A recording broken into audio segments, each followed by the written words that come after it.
Ladies and gentlemen, welcome back to another video, and yes, from the title, I'll be doing a Warriors video. It's not a game review, it's not a Warriors season review, it's going to be a Warriors situation review on what the Warriors are doing right now and how we can improve. But before we get into that, if you have not watched the last video, Warriors game review, go check that one out against the Pistons, because this might change the situation there. But anyway, I'm going to be doing a Warriors video around their current situation and season. So we're going to get into it. I'm going to explain where they sit right now, what's the situation with Draymond, and some trade rumors that can change the lookout for this next season. So let's like and subscribe, sit back and relax and watch this. So right now, as you know, the Warriors are 10th in the West, under 500 still by a game. If you're watching this, they might be up to 500. But where I'm doing this video, there's a lot of rumors around Draymond and trades around that of helping this Warriors team win some games, losing, lack of size, etc. and all that. So if you don't know the information with that, Draymond has been away from the team after striking Yusuf Nurkic early in December. There's been a lot of talks around Draymond, trade rumors, and when he will come back, if he does come back, what's going to happen, is the Warriors dynasty over, all that negative stuff.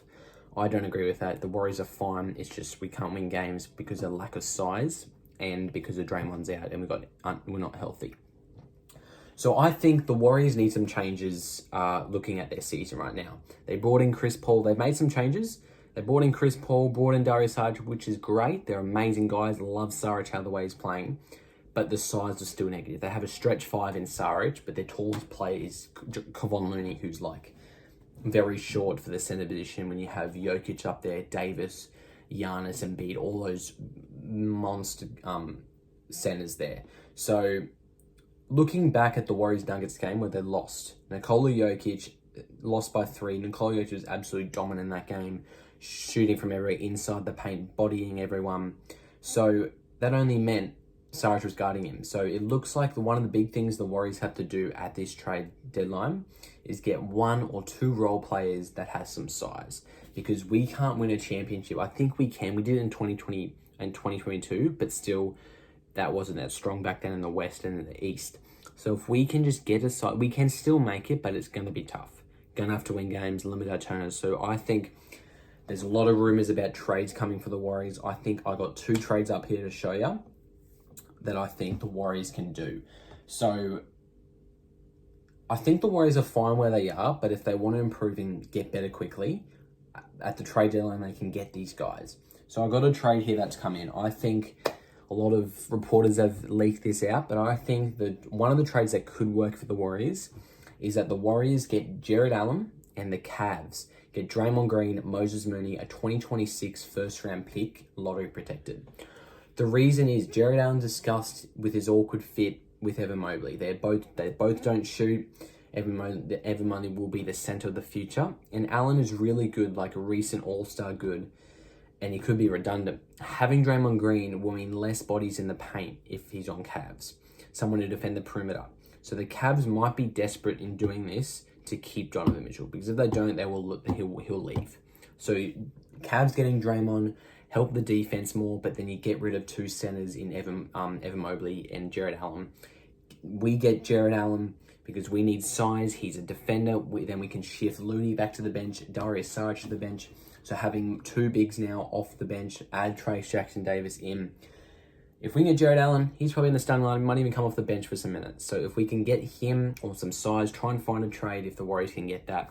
That's an idea Warriors can do, and I think that's a highly recommended trade for that. Why do the Warriors need a center?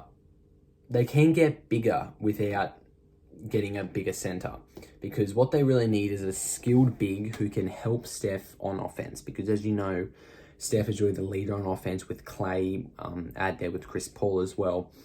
So the only 2 options that are out there that I've come up with think of is between Pascal Siakam and Lauri Markkanen.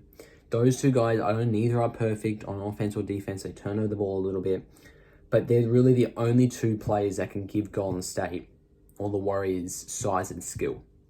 Because if the Warriors can land those guys, yes, they're not big like Jokic or Lauri Markkanen, but you don't need big guys. That's their main star.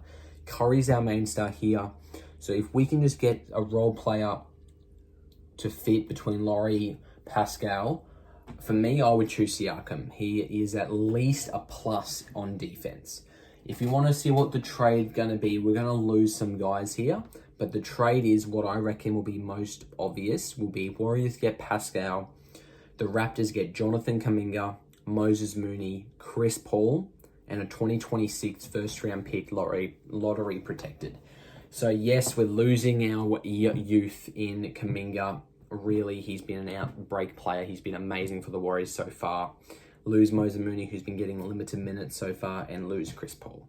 So still, we have to lose these guys to get better. We can't always keep them the same. We still got Curry, Clay, Draymond. If we go for this trade, add Pascal to come off the bench or even start, have another big body in there. If you know what I'm trying to say here, we need size. We can still win some games, get to the playoffs without the size, but if we want to go all in this season, Steph's last window open or whatever, the door's still open. We just got to execute and get some trades in at this trade deadline. Because I reckon the Warriors will be very active at this trade deadline, I reckon, in February. So that's exactly why they got CP3's big contract to begin with. Kuminga is a 20-point per game starting on any other team. He's a decent shooter, spaces the floor around. He can space around Scotty Barnes. Also, Toronto also wants him as well. So if Kuminga goes to Raptors, they're getting a good guy, and we're getting someone back who we need. So Kuminga, rather than he's showing out in this Pistons game, in the Nuggets game, in all the games, he's been amazing, averaging like 13 points a game. We got to lose him. And we knew that's coming in because of reports leaked that Kuminga's not having faith in Steve Kerr. So that he's eyeing a trade. But it won't work out unless he demands a trade. So that's really it. And this gives Steph someone else who's up for 30 points tonight if we get Pascal Siakam. So otherwise, Pascal Siakam will come in a three-way trade, which means if Kuminga does not demand a trade, he would have to come in a three-way, and this is what it would look like. Austin Reeves, Moses Mooney, Rui Hachimura, Corey Joseph for salary, and the 2030 Lakers first. And the LA get Draymond and Gary Payton. I'll put it on the screen to see what it means there. But the Raptors get Reeves and Mooney in the Lakers valuable because let's face it, there's a lot of tanking stories around Darvin Ham, so the Lakers need some help real soon. So that's what another trade is, but I think this video is getting out what the Warriors need is some size. And I think those two trades, I think the most common one would be Jared Allen. We keep Kuminga, young guys, but we do get rid of Draymond. So they're 1-2 that could happen at this trade deadline coming up. But anyway, moving on now to the end here. So to break down and summarize, I reckon if the Warriors can get back healthy and win some games with Draymond back, GP2, Chris Paul, up until the trade deadline, I think we'll be fine. But I don't reckon these are good trades to the Warriors. But if not, I think these trades will be good for the Warriors, is what I meant to say. So if we can win some games and feel okay not to do anything, or maybe get a little role player, otherwise these are good trades for the Warriors can make, and I think they're perfect for the Warriors. Pascal to the Warriors, Jared Allen to the Warriors, their fit is just amazing. So to do that and to win some games is get some role players, bigs and centers, get healthy, don't blow big leads, to limit turnovers and fouls. So that's really the story this whole season for the Warriors. So, this is a video just explaining the negatives about bigs and centers for the Warriors. So anyway, we'll see what happens later on. So just stay tuned on community posts, YouTube shorts on what happens for the Warriors and also on the game reviews, because that is it for this video. I'm just explaining some trades are out there that are leaking at the moment, or what I reckon that could happen. I think getting a big for the Warriors will save their issues on rebounding and going up against Jokic, the Nuggets, going up against Giannis, going against Joel, Anthony Davis, so against these big guys, because we are lacking right now in centers.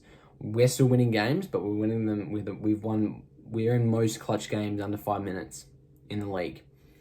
And if we can get size, we need someone bigger than Kevon, bigger than Saric, bigger than Trace.